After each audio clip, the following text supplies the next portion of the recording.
Good evening and welcome to Current Issues. I'm your host, Hesham Tillawi. Well, a lot of things happened in the span of 1 week. Egypt, on Saturday, they will inaugurate a new president. First one elected in the last 5,000 years. And also Obamacare, many people call it that, but actually it's the Affordable Health Plan Act. Now, it was enacted back in 2009, but many people did not like it, especially people in the GOP, the Republican Party. They did not like what they termed, or what the media termed, or what people who don't like the plan call it, Obamacare. And that's basically what many people started just using that, even though it was the term started to be more of a derogatory term or making fun of term. But the plan was actually the Supreme Court, they upheld the law and said that it is constitutional. And it was funny today actually because CNN and Fox, they both announced, these media agencies, they want to be the first to tell you the news. Even if they beat the other guy by a few seconds, they want to be the first to tell you that. So CNN said that the court rejected it, and Fox said that it was dead. But as a matter of fact, they did not wait until the whole opinion was read by Justice Roberts before they went on the air and said that it was dead, because actually it was not. So it was a decision of 5-4, and it was a very close decision, but it was a decision that upheld the law of the healthcare, the Affordable Healthcare Plan Act. What does that mean to you?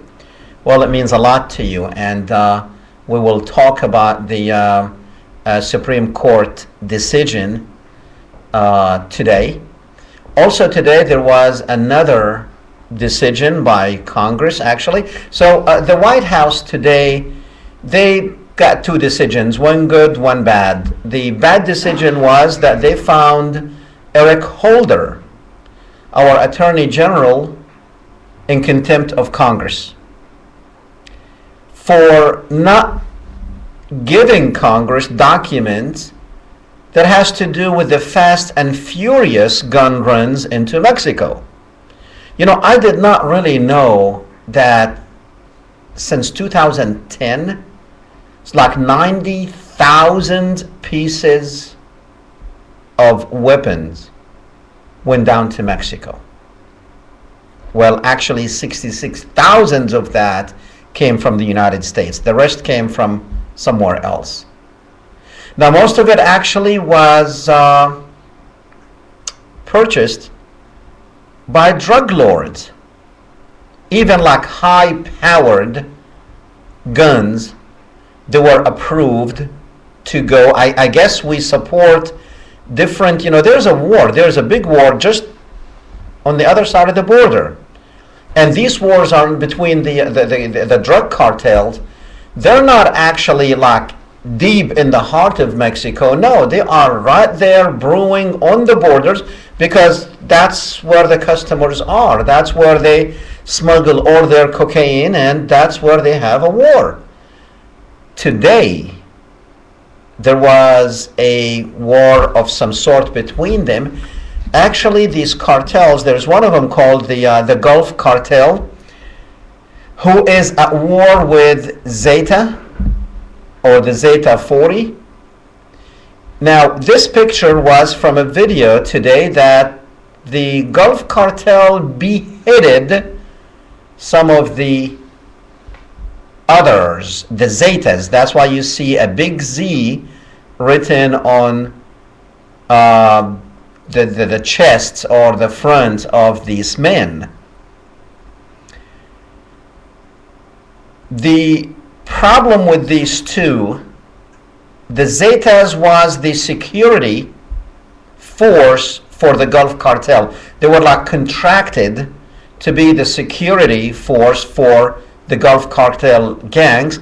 And I guess they figured out that, hey, look, why are we working for these guys when we can do the same thing they're doing, which is run drugs into the United States?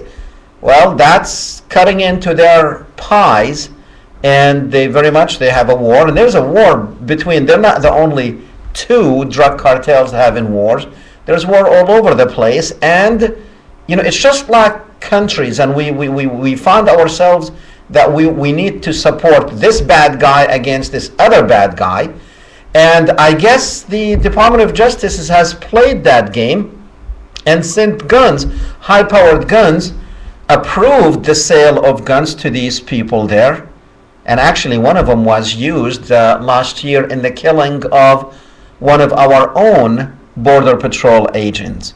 And that's what brought this whole thing actually, is when one of our Border Patrol agents was killed by one of those that was traced back to a sale that our Justice Department actually approved, or the United States government has approved. So that's what the deal is with the Fast and Furious. And so he's in contempt of court, but he said today this was the decision, and he said, so what, no big deal. And but that's what happened today. 3 of those, well, we don't know how many of those were beheaded, but they did, right there on live television, I guess, and they talked about them. They asked them to say their names, and with machetes they cut their heads off. That's the war that you don't hear about, and that is probably the war on drugs. That's probably the war that is a huge war going on out there. And it's not only the immigration war that is going on in on the border, but we do have a real war going on there too that you don't hear about unless something like this happens, and then you hear about it because something happened. Anyway, so going back actually, well, before we go back to Obamacare and try to actually, because many people don't even know what the heck it is. But before we do that, also today, bad news for JP Morgan. At first, they were saying they might lose $2 billion in the second quarter. Well, now it turned out to be that they will probably be losing between $4 and $6 billion in the second quarter. Now, when you think about this, and we have bailed this organization with your money, and their managers and top managers, high-ranking managers, they continued to have bonuses in the millions and the hundreds of millions. That's that same JP Morgan that you bailed out with your money.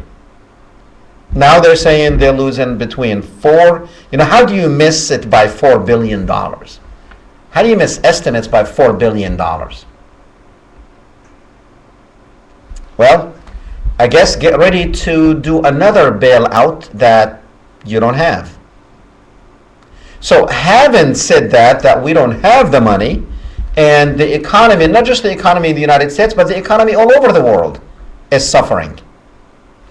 Now with the passing and with the upholding of this law by the Supreme Court today, which was a huge victory for Barack Obama.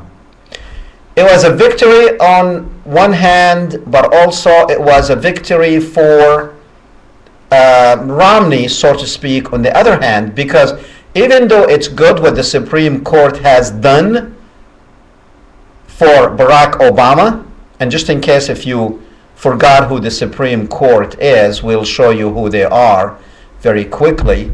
And so it was 5-4 decision saying that what Barack Obama did in 2009 when the Affordable Health Plan Act was actually passed and it became law, This is the thing that Barack Obama actually prides himself on, but this was also the fight that many Democrats actually thought we don't want to go down that road because it will affect us in the in our elections. So with Mitt Romney, with this decision, now Mitt Romney can actually use this to gain votes because there's a lot of people out there who don't like the Affordable Health Plan. Now, what is the Affordable Health Plan? Well, the United States is the only country in the industrialized world that does not have what you call, or what many people call, a universal health plan. Now, universal, it doesn't mean universal for everybody in the world, but universal for everybody in the country will be covered by insurance that they have to buy. So this is mandatory. Mandatory that you have. What happened today is this. And you're not going to see this in 2012 or 2013, but in 2014, if you do not have a insurance of some kind, then the IRS will tax you. They will deduct that from your tax refund, and if you don't have any in your tax refund, they will send you a bill for what you are supposed to pay in insurance. So it's mandatory for everybody, but everybody pays according to their wages and salaries. So there are some goods and some bads about it. What's good about it is there's no cap. Insurance companies cannot put a cap on how much you can spend. Pre-existing situations and conditions, see, right now insurance companies can tell a little guy if he has pre-existing condition that we can't insure you because you have pre-existing illness. Well, with this universal health plan is even if you have pre-existing condition, they cannot refuse you. Now, we're still going to have private companies offering insurance. We're still going to have private companies offering insurance through your employers, or your employer might be offering you insurance, or the government is going to be in business, in the insurance business. So you either have to have insurance with a private company or insurance with the government. No other way. Everybody will be insured.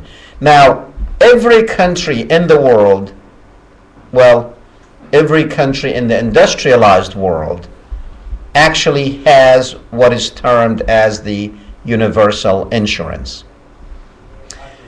Well, many people in the GOP and those who, they termed it Obamacare, and the reason, see, this is a difference in philosophy between the two parties. The GOP, or the grand old party, the Republican Party, has very much put itself in a position where they don't want the government to dictate and interfere in people's lives and people's business a lot. They want to leave a lot to, like, whatever. If you cannot take care of yourself, bad. That's just too bad. This is America. You get out there and you do what you're supposed to do and you get coverage. You can't afford it? Too bad. We don't want the government to be involved in your lives. Now, the Democrat, on the other hand, or the Democratic Party saying, well, look, we're going to take care of everybody. It doesn't matter who, where, and what. We're going to come and actually force, because we want everybody to be covered. So if everybody to be covered, that means mandatory insurance that everybody would have to actually purchase. That's what Obamacare is, and that is what the Affordable Health Plan Act is all about. That was actually approved by the Supreme Court. Anyway, that is what Obamacare and that is what the whole thing was all about. Now, let's just say, we're going to jump into the another subject here, which is Egypt. What is going on in Egypt and what happened in Egypt? Well, now we do have a president that will be actually inaugurated on Saturday. Well, that's good and bad, actually, between the, that's good and bad because, number one, this is the first time that people actually went and voted for a president. Well, it's not the first time. We had Mubarak. He was also elected 99% every time he ran by the people, supposedly, but there was nobody else against him, so we can't really call that as an election. But with Mohammed Morsi, who won the election last week, it's a good thing. But the bad thing is this. Now, we know that the United States has interfered with this election. The United States has interfered in this democracy from the beginning. We know that. We know when they set up this whole thing in the Middle East, in all of these countries to start falling, they called it, we're helping democratic changes. Well, actually last week there was a problem about who won the election in Egypt. Was it Mohammed Morsi or was it Ahmed Shafiq? Well, it turned out to be, at least the information that we have and the information that everybody has put out there, that Mohammed Morsi actually won the election. But there were about 2 or 3 days, it was about 3 days, or 4 actually, of people were waiting of what's going to happen. And everybody was saying that the SCAF, which is the Supreme Council of the Armed Forces, we will just call it the Supreme Council, the Military Supreme Council, there were talks that they might be playing with the results to get Ahmed Shafiq in power. Well, the United States went in there and said, look, if you are playing with these results, you are going to suffer the consequences of our relationship with you is going to be affected. Now, the Supreme Council is the same Supreme Council that the United States actually put in place before Mubarak. Now, the Supreme Council was there, but the United States put in place before Mubarak stepped down to be the power, the absolute power in the country. And we know that because they came over to the Pentagon a week before Mubarak actually decided to step down, and they had an agreement with the United States that yes, we will be the Supreme Council, the absolute power, and we will work with you. Now, how come the United States, how come they can do this? Well, because the United States is paying billions of dollars a year to Egypt. They're paying about $3 billion in economic aids. They're paying about $1.3 billion in military aid. And that's something that the Supreme Council cannot afford to lose. Because unemployment in the country is so high, the economy is so bad, and in the middle of a revolution, when you have chaos in the country, you cannot afford another chaos of American wheat be stopped, because actually the Egyptians, very much they're keeping the American farmers afloat. Because the money we give Egypt, we tell them that you are going to spend that money back here in the United States on agricultural product and mainly wheat. Even though Egypt, before we made this deal with them with the Camp David Accord, before we did that, Egypt actually used to be self-sufficient when it came to growing wheat. But we also had a problem with our farms, so we needed to help our farms, and we said, hey, look, we're printing this money anyway out of thin air. So we will give you $3 billion and you buy our wheat, and that's exactly what happens. Now, what would have happened if the Supreme Council said, no, Ahmed Shafiq is the president? Basically, civil war. Civil war. Now, who is this Mohammed Morsi? See, this whole thing is to get to this point. Since 2001, the news media, our politicians have very much put fear in your heart against Muslims. Every time you turn around, Muslims doing this, Muslim extremists, Muslims this, they want to do this. But when you see about what is going on in those countries, we are actually insisting that these Islamists be in power. Now, I don't have a problem with Islamists be in power. I mean, if they were elected by the people, then that's fine. That's what the people want.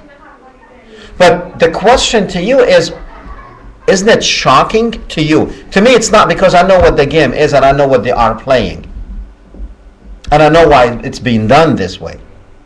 But to you, when you think, wait a minute, the Muslim Brotherhood, and we are actually, you would think, see, that's why a lot of people, they're not connecting two and two together. Because when you tell them, well, look, this is an imperialist plan, this is a Zionist plan to break up the Middle East into small, fragmented, weaker countries where people hating each other, they want to do what was done in Latin America in the last century. They want these Arab countries to be small, fragmented, hating each other, and sometimes even at war with each other, where there's nothing that actually bonds them together.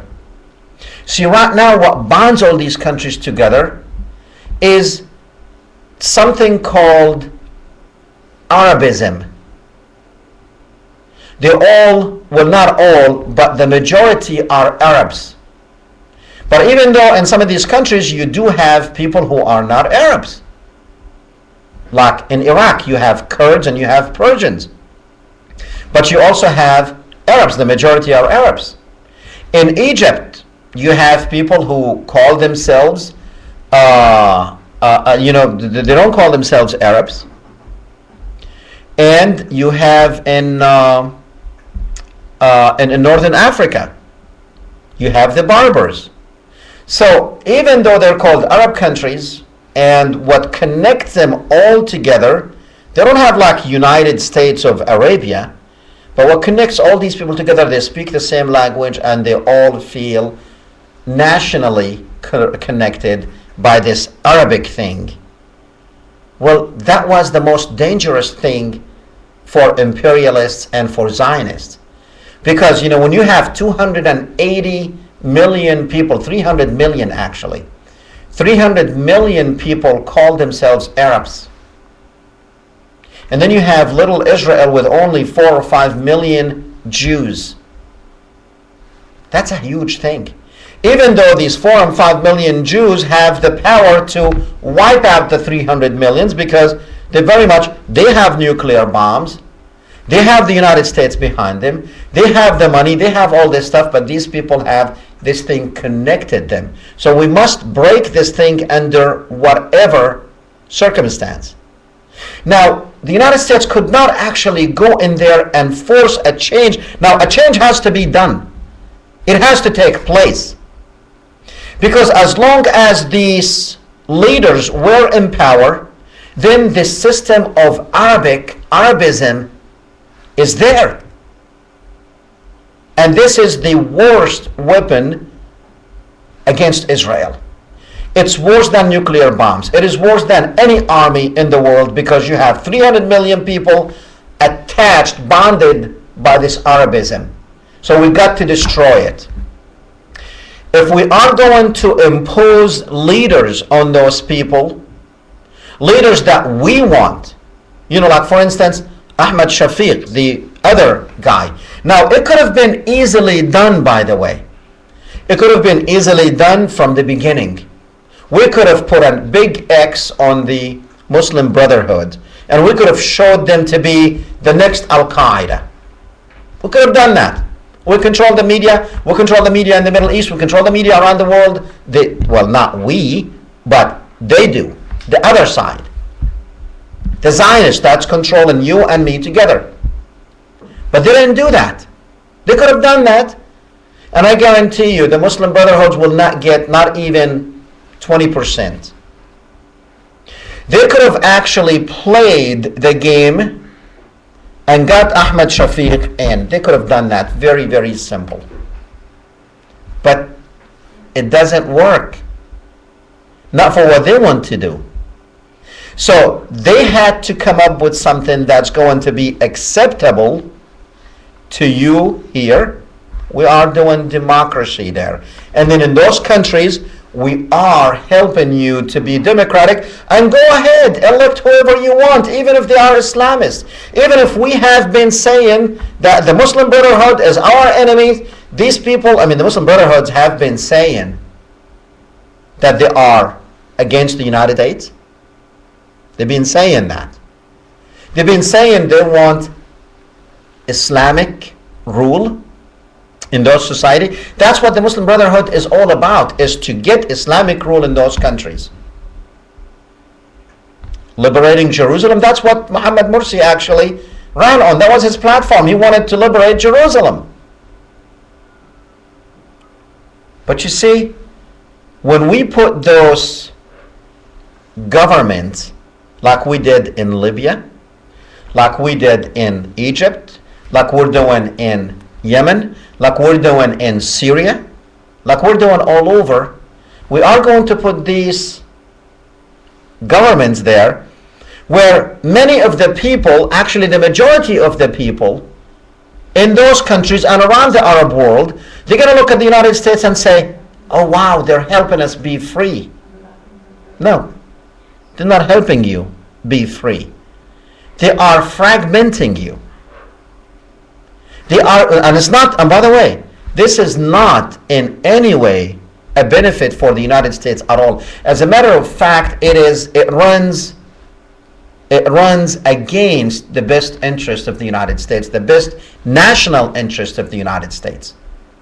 It runs against it. But we have done many things that run against the best interest of the United States if it's good for Israel and if Israel wants it. Now, Israel have said this from a long time ago. They said that we are going to divide the Arab world according to the fault lines within each one of those countries. And we know what those fault lines are, and we are going to work on those fault lines. If it's sectarian between Sunnis and Shiites, if it's according to faith lines like Muslims and Christians, ethnicity, Arabs and non-Arabs, they have done that. Well, they have said they're going to do that, and that's exactly what we are accomplishing for them. Iraq. Maybe you did not hear about this, but today there was killing, bombing in Iraq.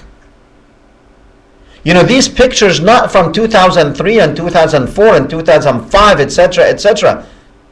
That's the pictures that you used to see. 20 people died today in Iraq from bombings. Now that's the country that we said 10 years ago that we're going to go liberate, get rid of that dictator and free the society. Do you know that many parts in Iraq don't even have electricity? Iraq used to supply electricity to other countries.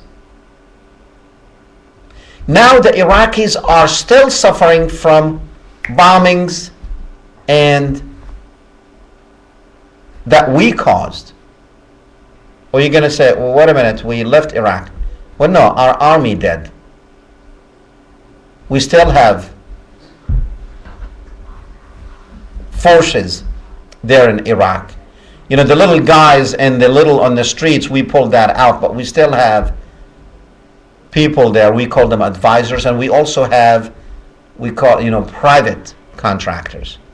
Besides the thugs that we are helping there in Iraq. Politics. Politics, that's all it is. How come you don't see stuff like this, and how come like news agencies like CNN and Fox, how come they don't get deeper into what is going on? What is it that we have accomplished actually in Iraq? Well, we accomplished one thing. Destroyed the country, fragmented the country. People hate each other after they have lived with each other for thousands of years. For 1400 years, Muslims have lived in Iraq as Sunnis and Shiites. Christians have lived in Iraq. Jews have lived in Iraq. Arabs and Kurds have lived in Iraq. And they coexisted together for many years. But now, what we have is actually a horrible situation. Iraq was in a much better shape than it is now. We said we're going to go and free those people back in 2003. We lied to the world. Actually, the world knew we were lying from the beginning. Only you did not know that George Bush was lying to you. You didn't know that. Well, if you are, and if you have been watching this program since 2003 when the war actually started, because we started like right after the war, and if you have been watching this program, you knew we explained to you everything about Iraq while it was happening. Right now, it's like history. But what did the Iraqis get? Nothing. Their country is, we put it like to stone ages. Probably going to take Iraq 100 years just to get back to normal. Iraq used to be a very highly technological state. Self-sufficient almost in everything. Best education. Best healthcare system. Thriving country. Right now, they can't even supply electricity to half of the population. Right now, these fault lines that Israel talked about 40 years ago that they're going to go in and work on, these fault lines have ruptured big time. Everybody has fault lines. If you work on those fault lines enough, you're going to have war even between people in the same household. But you coexist with people even when there is a fault line, even when they are a different religion like you. Look, you want more than you want fault lines more than what we have here in this country? Different religions, different people, different colors, different languages, different... Everyone, every language in the world is probably present right here in the United States. But we are coexisting together. But if there is a force that would be an overwhelming force, especially in the media, if they would come here and start instigating this group against that group, I guarantee you it won't take them long before you have civil war in this country. But you're going to say, oh, no, we have democracy, and democracy takes care of all that. Well, I'll tell you what. The form of democracy that we are imposing on those people, it has been imposed on those people so we can break them up, not unite them. Why would the United States, number one, if we are saying we're bringing you democracy, why put the Supreme Council, the Military Supreme Council, SCAF, why would you put them in power and say, as long as you are in power, we're fine? That's not democracy. We don't have martial law here, even though it'll probably be coming soon. We don't have a Supreme Council of the Armed Forces dictating to the president what to do. He is in command. But you see, what we did in Egypt is the other way around. We gave the Supreme Council absolute power. We gave them power that they can even dissolve Congress, and they did a couple of weeks back. The same Congress that Egyptians pride themselves on going to the first parliamentary elections in 5,000 years. The first free one, where they can actually go in and elect. Well, a couple of weeks ago, now this was done like last year, actually no, about a few months back when it was elected. And the Supreme Council, a week before the presidential election, they dissolved that. They have the power to dissolve that. So what kind of democracy is that? And then they have the power to actually tell the president what to do. What kind of, isn't this like reverse of what is going on in the United States? He is not the commander-in-chief. President Mohammed Morsi, he is not the commander-in-chief. The Supreme Council owns him. So what kind of a democracy we are sending? We're not. And what we are doing is we are fragmenting that country big time. You haven't seen the division in that country. You will see it. You will see how well this democracy is going to work. It will not. It will not. This form of democracy will not work in Egypt. And it's going to be what? Chaos. And if you remember when we talked to you about this Arab Spring, we told you what is required right now in these Arab states is chaos. Chaos on a great scale and magnitude.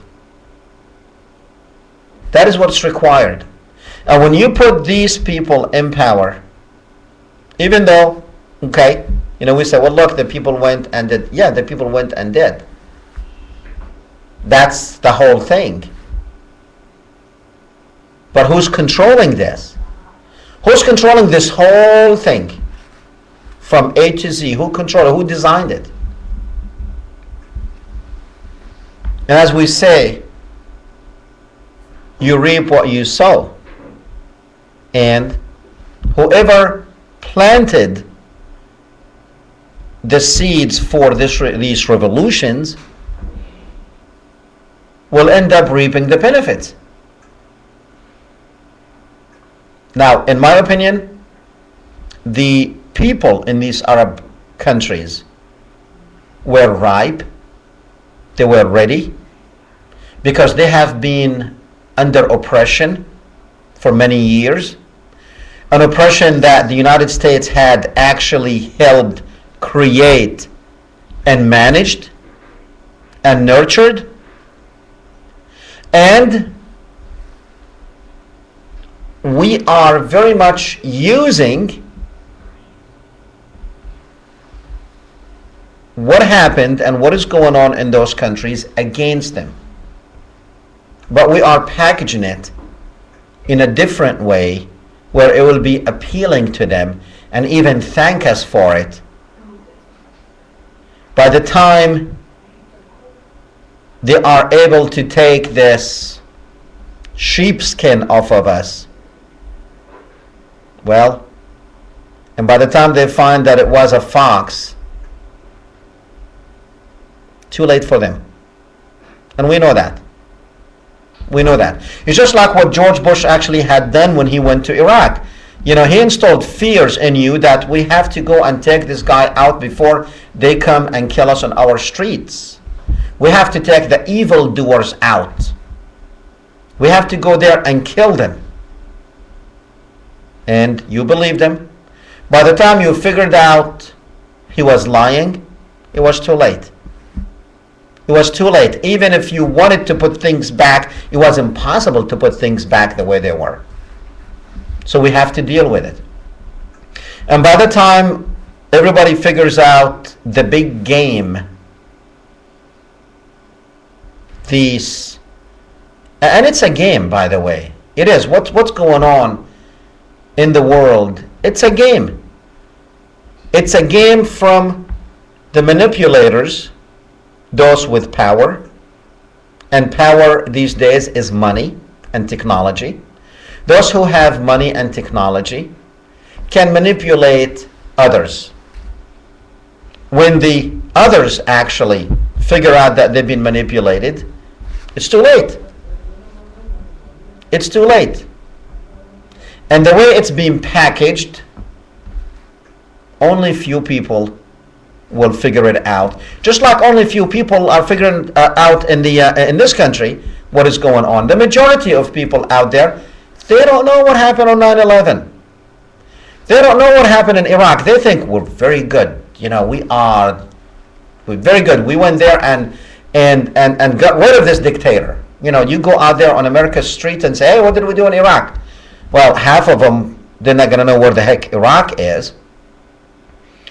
And half of them, they're not going to know what we did in Iraq because they were not paying attention when we had 10-year war there. And those who heard of Iraq, they'll say, oh yeah, we went and kicked ass. Oh really? That's all we did?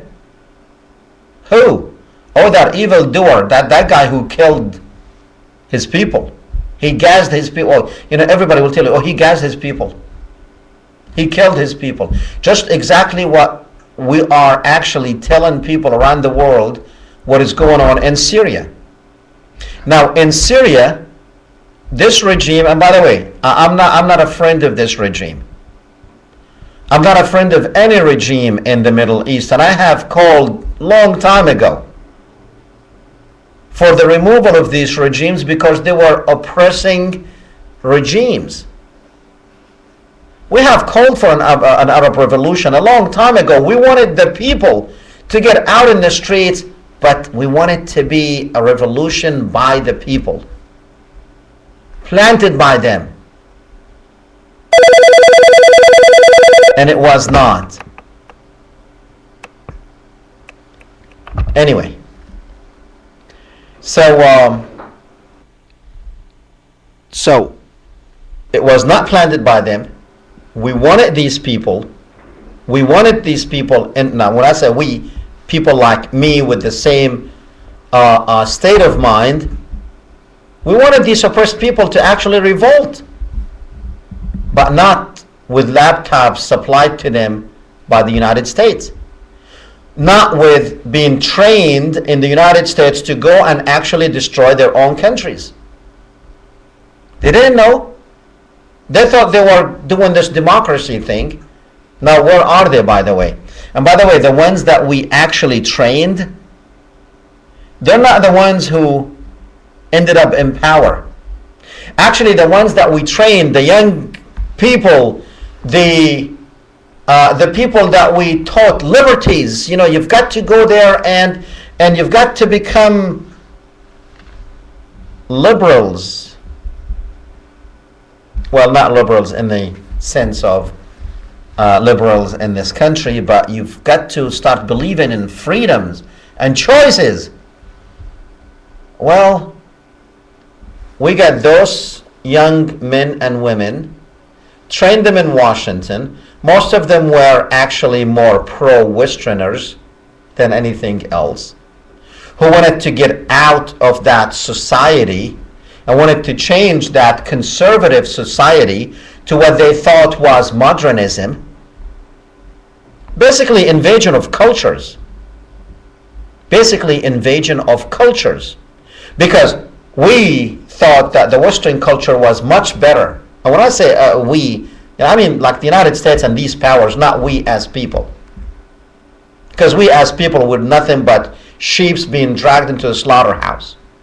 But the powers that be, the powers that are actually designing all this stuff, they started with those people, but they're out. We get the Islamists. So actually what we got is completely the opposite of what we promised those people. And that's exactly what we want. We want these people in power. They're going to start, of course, this party, the Muslim Brotherhood. They have been running on a program of an Islamist state. Now, with an Islamist state comes a lot of, the Sharia law that you're so scared of. Well, I'm not saying that that's what's going to happen in Egypt, but that's what this party would like to see happening in Egypt. And to many people in Egypt, that is fine. That's not the point. We're not discussing Sharia law here. And by the way, Sharia law is not a bad word. It's not a bad word. Many people living, now Sharia law, it just means doctrines, religious doctrines. That's all it means. Some of the Sharia laws that scares the heck out of you, that if you steal, they cut your hand. Well, just imagine if we do that. And actually, in some countries, drug dealers, they kill them. And just imagine, wouldn't that take care of the drug problem in the United States? At least cut it sharply. We're going to say, no, we are a country, we are a democratic country, due process. Well, that's fine, due process. They do due process there too. But they don't drag it for many years before they put him out of there on the streets to do whatever he was doing. But anyway, we kind of drifted off the main topic here, which is, why is the United States putting the Muslim Brotherhood in power? Now, people out there, they're going to say, no, we elected him. Fine, we elect our presidents here, but we are manipulated to elect whomever the powers that be chooses for that period. Okay? We forced an election here in this country between George Bush and Al Gore. It was politically forced, even though George Bush did not win the election. And if you remember, it had to go to the Supreme Court. And it was a 5-4 decision. Remember Florida? Remember Ohio? In the second go around, where many results were tainted with basically cheating and reprogramming of those machines. And when John Kerry wanted to actually, John Kerry was ready with evidence. We're talking about the second George Bush election here. Just if you are still with Al Gore, now we are in the second one. Both times, votes were manipulated. But they both happened to be from the Skull and Bones Society, John Kerry and George Bush. And John Kerry was not the proper character for the play, because they were not finished in what they were doing, and John Kerry would have just been, he would have went just his character against what they wanted to accomplish. You know, they are just like a director in a movie. They pick these characters. So they had to force actually John Kerry, when John Kerry was ready with his attorneys. Maybe you don't remember, go read about it. He was ready with his attorneys to actually contest the election with George Bush. Well, when the morning came, he had no choice but to actually call George Bush, congratulate him, and go away. Because that's what the Skull and Bones Society, that's what the powers that be said, leave it alone. We want him. Just like what they did with Al Gore, because Al Gore would have been the wrong guy for 9/11. Dick Cheney would not have been in there. Paul Wolfowitz would not have been in there. Douglas Feith would not have been in there. Richard Pearl would not have been in there. All of these neocons would not have been in there. Their plan was derailed actually when Bill Clinton was elected, because they wanted to execute this Iraq thing when Bill Clinton was in power.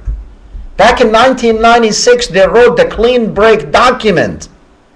It was written by the same neocons who became in policy-making positions in the first George Bush administration. And they're the ones who went and destroyed Iraq. Now, why did we go and destroy Iraq again? Because of 9/11. That was the first thing. Iraq had something to do with it. That's what Richard Pearl told George Tenet, our CIA director at that time, on September 12th, the next day, when he met him coming out of the West Wing there at the White House. They had already been there. Richard Pearl already been there with the president. And when he was coming out, George Tenet was early in the morning going to brief the president on what do we know so far about 9/11. He met Richard Pearl coming out of the office, and Richard Pearl looked at George Tenet and said, Iraq will pay for this. And George Tenet himself, and I heard this from George Tenet himself. He didn't like sit down with me and say it, but he said this in an interview. And he also wrote it in his book. He said, Iraq, what does Iraq have anything to do with it? That's what he was, our CIA director, who's supposed to know. But they already cooked it that Iraq has something to do with it and Iraq is going to pay. And Iraq paid for the wrong darn reasons. Because they wrote it in the documents back in 1996, but they could not execute that document because Bill Clinton was in power and he would not go and destroy Saddam Hussein, even though they wanted him to. He said, no. The only thing I can do is the no-fly zones and put a siege on that country so nothing will go in and out. That's all I can do for you. And he did that. 8 years of his presidency, he did that. But that wasn't good enough for them because they wanted to execute the plan. And they did when George Bush became the president. Anyway, that's all we have for you, and all we have time is to say, well, come on, you can come and say good night. Come on. We have like 10 seconds left. So we can say good night and see you next Thursday.